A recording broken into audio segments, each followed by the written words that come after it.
Par les œuvres. Lorsqu'il a offert son fils Isaac sur l'autel. C'est la foi qui obéit. À cette époque, Abraham était appelé ami de Dieu. Dans le prochain chapitre, nous allons définir plus précisément la foi que j'appelle foi parfaite. Grâce à l'expérience d'Abraham, la foi biblique a été définie et propagée dans l'ensemble du christianisme à travers le temps, jusqu'à nos jours.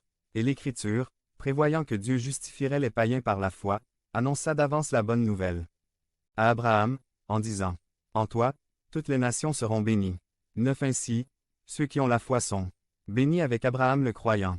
Galates 3, 8 à 9. L'épreuve de la foi. Genèse 22, 1 à 2 dit.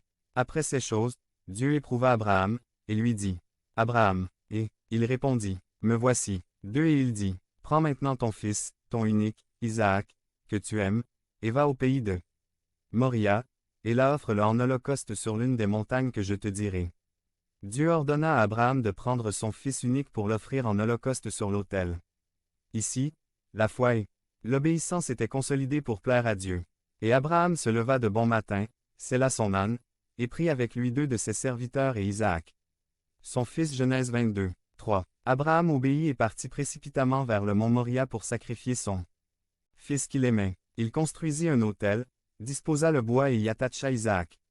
Abraham n'a pas épargné ses sentiments pour sacrifier son fils, car son cœur était entièrement livré à l'obéissance. C'est la vraie foi, celle qui obéit. Ce n'est pas comme l'obéissance sans enthousiasme du roi Saül quand.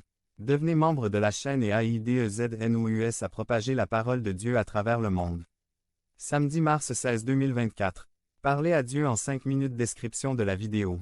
Il a désobéi à Dieu en sauvant la vie du roi Agag et de ses moutons.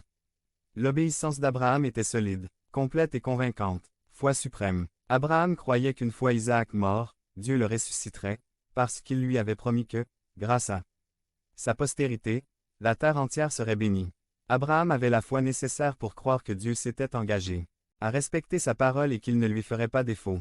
De plus, il était puissant et capable de ramener son fils à la vie, des cendres de l'Holocauste. Hébreux 11, 17 à 19. Quand Dieu a-t-il appelé Abraham son ami?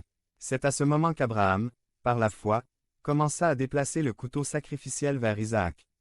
C'est précisément à ce moment-là que la justice de Dieu s'est déversée sur Abraham pour l'avoir cru et lui avoir obéi. À partir de ce jour, chaque fois que la foi et l'obéissance fusionneront chez un croyant, j'en suis sûr, la justice de Dieu sera également déversée sur lui. Tous ceux qui ont fait cette expérience sont les vrais enfants d'Abraham. Galates 3. C'est tout comme Jésus a parlé de Zachée. Luc 19, 9.